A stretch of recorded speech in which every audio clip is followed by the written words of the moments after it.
பல பேர் சேர வேண்டும்.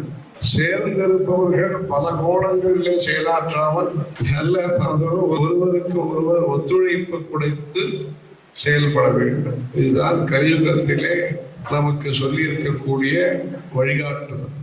குறைந்தபட்ச செயல் திட்டம் என்று வைத்துக் கொண்டிருக்கிறார்கள். வெவ்வேறு அபிப்பிராயம் உடையவர்கள் ஒன்று சேர வேண்டுமானால் அதற்கு வைத்துக் கொண்டிருக்கக்கூடிய திட்டம் குறைந்தபட்ச செயல் திட்டம் என்று வைத்திருக்கிறார். காமன் மினிமம் புரோகிராம் என்று அதற்கு பெயர் வைத்திருக்கிறார்.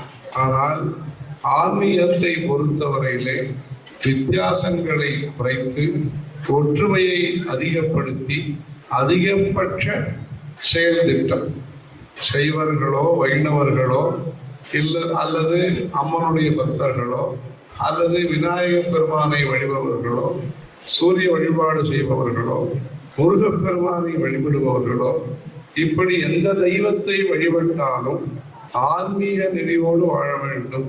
குடும்பத்திலே அமைதி நிலவ வேண்டும்.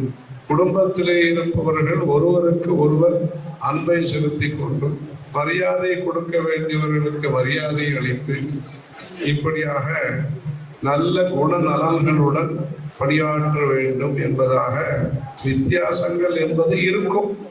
ஒவ்வொரு மனிதனுடைய மனதிலேயும் ஒவ்வொரு எண்ணம், காலையிலே ஒரு எண்ணம், மத்தியானம் ஒரு எண்ணம், சாயங்காலம் ஒரு எண்ணம் என்று ஒவ்வொரு மனிதனுக்குள்ளேயே வித்தியாசங்கள் இருக்கின்றன.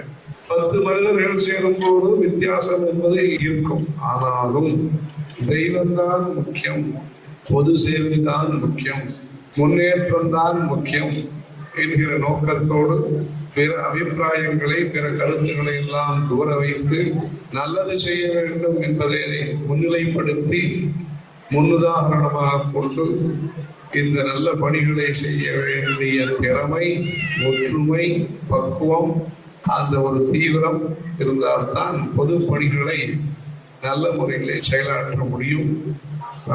பார்வதி பதே.